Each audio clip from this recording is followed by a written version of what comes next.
Hello and welcome to my little basic programming experiment. This is not really a tutorial, it's more of an exercise for me to try and recreate a program I wrote back in the early 80s. And I'm going to do it in Commodore BASIC using CBM Program Studio. Now the program I wrote back in the early 80s was for Christmas. It was the first time I ever did it, but I used character graphics on a TRS-80 Color Computer and created a candle that had a little thing that said Merry Christmas or Happy Holidays or something. And on top of that candle there was a little flame that flickered. Now I was about 14 or 15 years old when I did this, and I was so proud of myself that I was able to figure this out.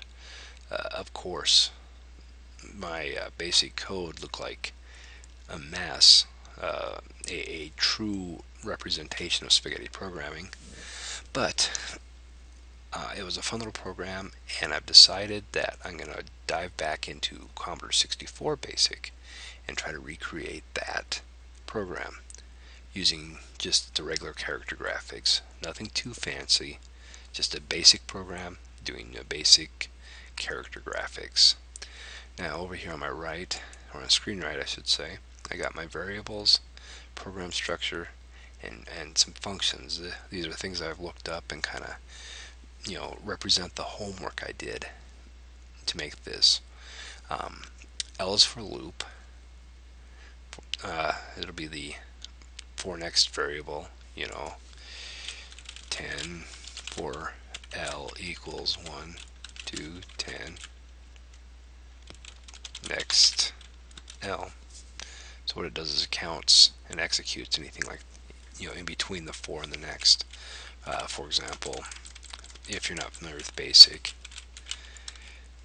print Dan next L. And if we build and run this, it should print Dan 10 times. Yep, right there. So, not a very, boom, there it is.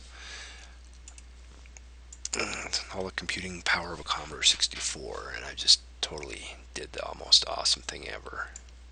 So anyway, that's what my L is for. X and Y represent horizontal and vertical. I'm going to use those as kind of throwaway variables for plotting the horizontal and vertical areas on the screen. PX and CX will also be used for plotting areas on the screen for characters, and the color. This is the way the Commodore 64 memory map is laid out. It's kind of required that I do it this way, especially since I'm going to be using poke functions and peek functions. These variables represent arrays, and each one will contain a number of different graphic characters that the Commodore 64 has standard. I went ahead and did the homework, and before I started this video, so I know exactly how many arrays each one will have. But the idea is, like, every iteration through the main loop, it'll randomly pick one of these characters to display, right flame, left flame, wick, top flame, middle flame, except for this right here. This will be static, but these will change every iteration, or every frame if you will, and it will give the illusion of a flickering candle because it's picking a random graphic from this list that's represented in these arrays. These are pretty self-explanatory. Predefined colors. I can either try to remember all the number codes for the colors, or I can just assign them to various variables. Border color and background color represent the screen and the border.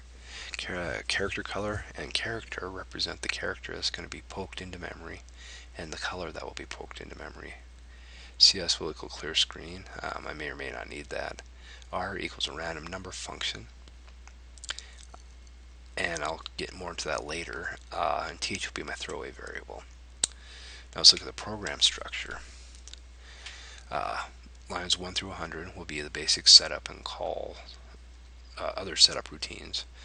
In other words, I'll assign variables, and using data statements and the read statement, I will read data into these arrays, which represent the flame and the candle top.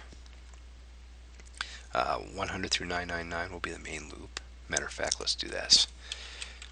999, and there we wrote our first bit of code. Silly, I know. We'll go ahead and do this. Ram for remark. Christmas candle program.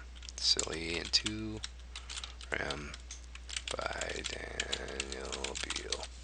Alright. We definitely are cooking with oil now, aren't we? Lines 1000 through 1499 will be all the setup subroutines. So up here we'll call 1000, and we'll go and put all our data in our arrays. And then 1500 through 1999 will be our draw routines. Basically, it'll be called every time we need to pull a random number out of there, or get a random number, pull a random graphic out of the array, and display it on the screen. Now we have these functions here. Print CRH string as clears the string, or 147.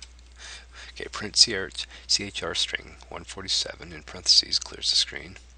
This defines a random number function. Remember, R equals random number function. Well, define statement says we're defining a function.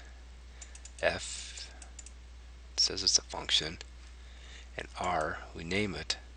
TH, our throwaway variable, obviously, will represent, and this is how it will look in the program, will represent a number we're going to pass, and then it will return us a number, a random number between 0 and the number we sent it. Now what this is, RND1 in parentheses gives us a random number between 0 and 1. So down here, x equals fn r12. That's going to give me a random number between 0 and 11. If I wanted to do between 1 and 12, I'd put a +1 at the end right here, but I'm not going to do that. These are formulas for plotting x and y coordinates on the screen using poke commands. Excuse me. Where you poke into character memory starts at 1024, or decimal 1024, and where you poke color is decimal 55296. Now, I hope this explains a little bit of what we're doing.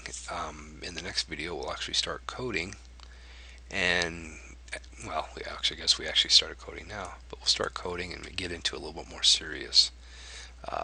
Thanks for